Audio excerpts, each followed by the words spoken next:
इस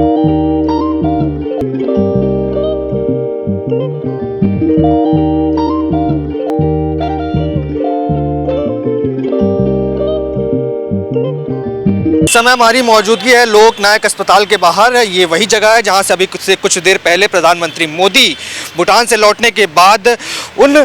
पेशेंट से मिले थे जो कि 10-11 हमले यानी लाल किले पे जो बम धमाका हुआ था उसके हमले में जो लोग घायल हुए थे वो लोग इस अस्पताल में भी भर्ती हैं और इसी गेट से प्रधानमंत्री का काफिला जो है वो अंदर गया था। जहां तक की जानकारी बताई जा रही है कि जो सिक्योरिटी गार्ड्स और जो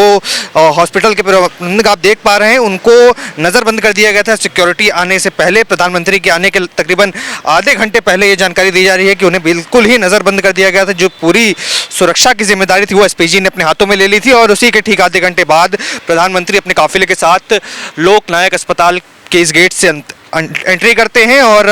उसके बाद जो भी यहाँ पर मरीज घायल हैं उस हमले के बाद उनसे मुलाकात करते हैं, उनसे बातचीत करते हैं, उन्हें आश्वासन दिलाते हैं कि जो कोई भी इस घटना में कहीं ना कहीं कल्प्रिट पाया जाएगा उससे बख्शा नहीं जाएगा और उनकी जो देश में जो अशांति पैदा करने की जो कोशिश कर रहे हैं तमाम आतंकी संगठन के लोग हों या फिर तमाम ऐसे लोग हों जो अशांति पैदा करना चाह रहे हैं उनको बख्शा नहीं जाएगा, उनको कड़ी से कड़ी सज़ा दी जाएगी। तमाम लोग इंतज़ार कर रहे थे, कई मीडिया कर्मियों की मौजूदगी थी पर वो दूसरे गेट पे थे। अचानक से प्रधानमंत्री का जो टाइमिंग है और जो रूट है वो चेंज होता है और वो इस गेट से एंट्री करते हैं। कहीं ना कहीं मीडिया कर्मियों को भी इस बात की भनक नहीं लग पाती है कि प्रधानमंत्री इस गेट से अंदर आ चुके हैं। हालांकि कुछ लोग यहाँ मौजूद हैं, उनसे जानेंगे कि किस तरीके से क्या वो मौजूद थे। मैम, प्रधानमंत्री का काफिला अभी से थोड़ी देर पहले यहाँ था, आप यहाँ मौजूद थे? 3 बजे के आसपास। 3 बजे आया था। अच्छा, उनकी टाइमिंग को लेकर के भी कुछ था कि 4 बजे का प्रोग्राम? जो हम लोगों के पास इन्फॉर्मेशन आई थी, हम लोगों को मिली थी, वो 4 बजे की मिली थी, लेकिन देखा कि अचानक ही जो लोग अंदर थे उनको वहीं पर रोक दिया गया, सारे का सारा ब्लॉक कर दिया गया। यानी कि टाइमिंग के अंदर यानी कि हम 4 बजे को जो दिमाग में लेकर चल रहे थे वो अचानक यानी कि चेंज होता है और जहाँ जो था उसको वहीं का वहीं उसको स्टॉप कर दिया गया। अच्छा, आप मौजूद थी जब प्रधानमंत्री इस गेट से अंदर जाते हैं? नहीं, मैं तब अंदर थी क्योंकि मेरे को उस टाइम पे ये था कि जहाँ पर मोदी जी ने जाना था या जहाँ पर घायल जो पड़े हुए थे मैं वहाँ तक पहुँचना चाहती थी ताकि मैं वहाँ पर देख सकूँ वो सारा मूवमेंट, लेकिन मेरा अभी आधे रास्ते पर ही थी यानी कि मैं तकरीबन मुश्किल से 10 कदम की दूरी पर थी कि जहाँ पर मुझे रोक दिया गया। अच्छा, ये भी जानकारी मिल रही है सामने कि प्रधानमंत्री के आने के पहले जो सुरक्षाकर्मी थे उनको नज़रबंद कर दिया गया था, एसपीजी ने पूरी कमान संभाल ली थी सुरक्षा की। का इस तरीके के भी कोई दृश्य आपने देखे? बिल्कुल बिल्कुल, उस टाइम पर ये हुआ कि जितने भी ये थे सब लोगों को अंदर कर दिया गया, गेट के अंदर कर दिया गया, गेट पूरी तरह से लॉक कर दिए गए थे और सबके सबको लोगों को बैक साइड पर उनको कहा गया था आप फेस उधर करके खड़े हो जाइए। अच्छा, जो प्रधानमंत्री के आने के बाद जो कोई भी घायल यहाँ पर उस हमले के बाद यहाँ पर भर्ती है, अपना इलाज करा रहा है, क्या कुछ बातचीत की प्रधानमंत्री ने, किस तरीके का आश्वासन दिया है उसके बारे में कोई जानकारी? सिर्फ ये निकल कर आया, देखिए हमने पता नहीं, लेकिन जो लोग जो अंदर थे उन लोगों ने बताया कि प्रधानमंत्री उन सब घायलों से मिले, उन्होंने उनसे उनका स्वास्थ्य लाभ की कामना भी की। उन्होंने कहा कि हम चाहेंगे कि भी आप जल्दी से स्वस्थ होकर अपने घरों को वापस जाएं, लेकिन उन्होंने साथ में ये भी कहा, लोगों ने कहा कि इस तरीके के आतंकवादी का जो घटना, उन्होंने कहा उसके लिए आश्वासन देकर गए हैं कि हम इस तरह की दोबारा कोशिश करेंगे कि इस तरह का आतंकवादी घटना ना हो, उसके लिए उन्होंने उसका दुख भी प्रकट किया। केवल प्रधानमंत्री आए थे या साथ में कोई और मंत्री भी देखे? मैंने कहा कि उस टाइम पे हम लोग अंदर थे, हाँ काफिला काफ़ी बड़ा था, ये सही बात है कि उस टाइम कम से कम उनके साथ 15 से 20 गाड़ियां थी, जो हम वहां से हम काउंट तो नहीं कर पाए, लेकिन जो काफिला दिखाई दिया वो तकरीबन 20 से 22 गाड़ियों का काफिला था। क्या लगता है कितने देर के लिए यहाँ पर, जो क्योंकि आवागमन भी काफी बिजी एरिया, 1 घंटे तक बंद रहा? जी जी। तो प्रधानमंत्री के आने के बाद क्या लगता है अंदर के माहौल में कोई एक पॉजिटिविटी आई कि हाँ प्रधानमंत्री अगर आश्वासन दिया तो कहीं ना कहीं बदला लिया जाए? देखिए, फर्क तो पड़ता ही है कि अगर एक देश का अगर प्रधानमंत्री आकर ऐसे मौके पर आकर अगर आपके साथ मिलता है, रूबरू होता है, आपको आश्वासन देता है, तो एक अंदर से माहौल में एक पॉजिटिविटी तो आती है। कई लोग ये भी सवाल खड़े कर रहे थे कि जिस दिन यह घटना हुआ उसके बाद प्रधानमंत्री भूटान में जाकर संबोधित कर रहे थे, कहीं ना कहीं उनको इस देश की धरती पर रहना चाहिए था। इस तरीके के सवालात लगातार खड़े किए जा रहे हैं। देखिए, ऐसा है कि सवालात तो होते ही हैं, क्वेश्चन मार्क तो हर जगह लगता है, आप हो या ना हो तो लगेंगे, लेकिन शायद भूटान की यात्रा भी उनकी एक बहुत निजी एक देश से ही रिलेटेड वो यात्रा थी जहां उनका जाना ज़रूरी था। हाँ, क्योंकि वहाँ से उन्होंने संदेश भी दिया, उसी वक्त उन्होंने अमित शाह से बात भी की, उसी वक्त उन्होंने यानी कि जैसे ही ये घटना होती है उसके आधे घंटे के अंदर ही अमित शाह को वो पूरा इंडिकेशन देते हैं कि भी आप जाइए, जाकर सारा वहाँ का माहौल का पता कीजिए, लोगों से बात कीजिए। उन्होंने उस टाइम पे वहाँ बोला, यानी कि अगर वो भूटान में थे तो उन्होंने पूरा इस पूरी घटना का उन्होंने उसका वो 1-1 मिनट का वो यानी कि अपना लेते रहे कि क्या हो रहा है, कैसे हो रहा है, लोग क्या कर रहे हैं। और कल इतनी बड़ी हाई लेवल की मीटिंग भी हुई जो अमित शाह ने ली, एक जिसके अंदर उन्होंने राष्ट्रीय जांच एजेंसी को भी बिठाया गया, इसमें देखा जा रहा है कि ये तार कहाँ से जुड़े हुए हैं, क्या ये पहलगाम वाला ही तो मुद्दा तो नहीं है, क्या कश्मीर से निकल कर तो नहीं आया, तो उसके लिए एक राष्ट्रीय जांच एजेंसी भी, क्योंकि देखिए आज तक क्या हुआ है कि जब भी कोई इस तरह की घटना हुई है तो किसी ना किसी ने उसका अपने ऊपर ये लिया है कि ये हमने करवाया, लेकिन अभी तक आप देख रहे हैं आज 3 दिन इस बात को हो गए हैं, लेकिन किसी संगठन ने अभी तक इसके ऊपर अपना ये नहीं बताया कि भी ये हमने किया, कोई भी आगे निकल कर सामने नहीं आ रहा। तो इसलिए कहीं ना कहीं ऐसा लग रहा है कि जैसे जैश ए मोहम्मद वाला जो सुनने में आ रहा था कि जो हमारा पहलगाम वाला, तो कहीं ना कहीं उसके तार वहाँ से जुड़े मिल रहे हैं। दूसरा क्या आपने देखा कि यहाँ पर जो डॉक्टरों का यानी कि इस बार जो हुआ, जो शिक्षित यानी कि जो हमारे यहाँ के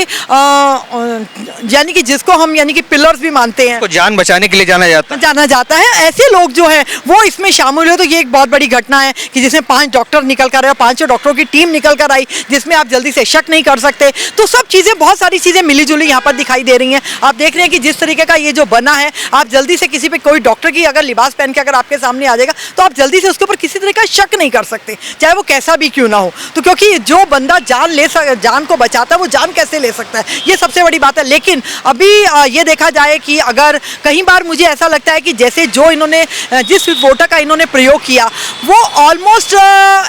उसके अंदर जो कहा जाता है, उस विस्फोटक के बारे में ये बोला जाता है कि उस विस्फोटक का जो प्रयोग होता है तो उसके अंदर इतनी ताकत होती है कि वो 10 फुट तक का गहरे गड्ढा कर सकता है। लेकिन इसमें आपने देखा कि इस विस्फोटक ने कोई गहरा गड्ढा वड्ढा कुछ नहीं किया। हाँ, इसके अंदर इतनी ताकत भी होती है कि वो 10 मीटर तक की दूरी तक जाके कांच को तोड़ सकता है, अपना लोहों को काट सकता है, ये उसके अंदर इतनी पावर होती है। लेकिन इसके अंदर हमने देखा कि जो यानी कि समझने वाली भी बात है कि लगता है कि ये एक तरीके से प्री प्लानिंग नहीं था, क्योंकि प्री प्लानिंग होता तो कहीं ना कहीं वो गाड़ियों को टक्कर मारता, कहीं ना कहीं वो कुछ चीज़ों को और डैमेज करता। मुझे लगता है कि ये सडनली हुआ, अचानक वो चीज़ ब्लास्ट हुई और एकदम यानी कि जो सुनियोजित नहीं थी, ये ब्लास्ट कहीं और होना था जो अचानक यहाँ पर हो गया। लगता है बौखला गए थे आतंकवादी, जिस तरीके से पुलिस गश्त कर रही थी, लगातार उनके साथियों को गिरफ्तार किया जा रहा था, क्या इसका डर सताया और जिसकी वजह से इस तरीके का प्रीमेच्योर जो हमला वो करना पड़ा? हाँ बिल्कुल बिल्कुल, यही देखो जो घटनाएं, जो सारा कार्यक्रम, जो यानी कि जो अगर हम सिर्फ कड़ियों को आपस में जोड़े तो यही दिखाई देता है कि उससे एक दिन पहले 2950 किलो का जो फरीदाबाद से पूरा वो पकड़ा गया, उसके बाद लगातार उसके आज वो आपको पता है आज भी 50 किलो के आसपास आज भी पकड़ा गया। तो लगातार ये जो विस्फोटक पकड़े जा रहे, तो मुझे लगता है कि कहीं ना कहीं वो लोग घबरा गए कि इतनी सिक्योरिटी, यानी कि कहीं ना कहीं सिक्योरिटी तो थी कि जिस तरीके से, यानी कि हो सकता है कि ये बहुत बड़ा हमला होता जो बहुत थोड़े में टल गया, मुझे ये लगता है। क्या लगता है जांच एजेंसियां किस हद तक कारगर होंगी अब आने वाले समय में? जिस तरीके से प्रधानमंत्री ने कहा कि आश्वासन देकर जाता हूं कि कोई ऐसा दोबारा आतंकवादी हमले नहीं होंगे, लगातार देखा जा रहा है, किस तरीके से लगता है कि कामयाब हो पाएंगी जांच? देखिए ऐसा है, पहलगाम वाला अगर हम वो देखें, उसी एपिसोड को अगर हम देखें और इस एपिसोड को उसके साथ जोड़ें, तो मुझे लगता है कि जांच एजेंसियां बहुत अच्छे से जांच करेंगी और अच्छे रिजल्ट तक भी पहुंचेंगी और हो सकता है मे भी इससे कुछ और लेसन मिले, उससे लेसन मिला था, इससे भी लेसन मिलेगा। फरीदाबाद में आपने बताया कि 2950 किलो RDX की जो रिकवरी की गई थी, कहीं ना कहीं उस समय उस जगह पर बागेश्वर बाबा की भी यात्रा, जो सनातन एकता पद यात्रा चल रही थी, क्या लगता है कि एक निशाना क्या वो भी हो सकते थे वहाँ पर? देखिए आतंकियों का कोई धर्म तो होता नहीं है, वो कभी ये सोचकर कभी नहीं मारते कि ये हिंदू है या मुसलमान है, क्योंकि आपने देखा कि जब पहलगाम में हुआ था तो उन्होंने किसी का, हाँ वहाँ पर धर्म पूछा गया था, सॉरी हाँ उसमें वहाँ धर्म पूछकर उन्होंने मारा था। लेकिन ज़्यादातर तो यही होता है कि आतंकवादियों को कोई धर्म नहीं होता, हाँ उनके टारगेट पे हमेशा हिंदू रहे हैं, हिंदू रहेंगे। क्या लगता है जो 2900 किलो RDX क्या बाबा के हमले के लिए रखा गया था? क्योंकि ये सवालात खड़े हो रहे हैं कि अगर जो बाकी का RDX है वो अलग अलग जगहों पर छितरा दिया गया था, तो 2950 किलो का भारी मात्रा में, क्योंकि लाखों की संख्या में बाबा के साथ पदयात्री चल रहे हैं, क्या एक बड़ा टारगेट, एक बड़ा हमला होने की साजिश थी जो पुलिस ने नाकामयाब?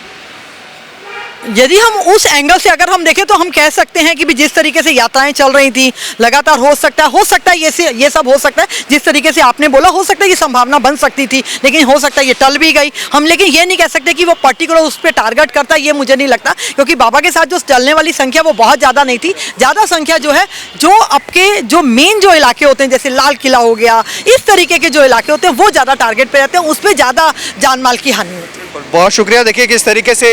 यहाँ पर मौजूद थे लोग जिन्होंने प्रधानमंत्री को इस अस्पताल में आते हुए देखा और कहीं ना कहीं बताया कि जिस तरीके से एक बड़े काफिले के साथ भूटान से लौटने के बाद प्रधानमंत्री यहाँ आए, जो यहाँ पर मरीज थे उनका हालचाल लिया और कहीं ना कहीं आश्वासन दिया कि आगे से कोई भी इस तरीके की घटना न हो, इस बात का मैं सुनिश्चित करता हूँ। आपके क्या विचार है कमेंट्स में लिख डालिए और तमाम ऐसी खबरों के लिए बने रहें। धन्यवाद।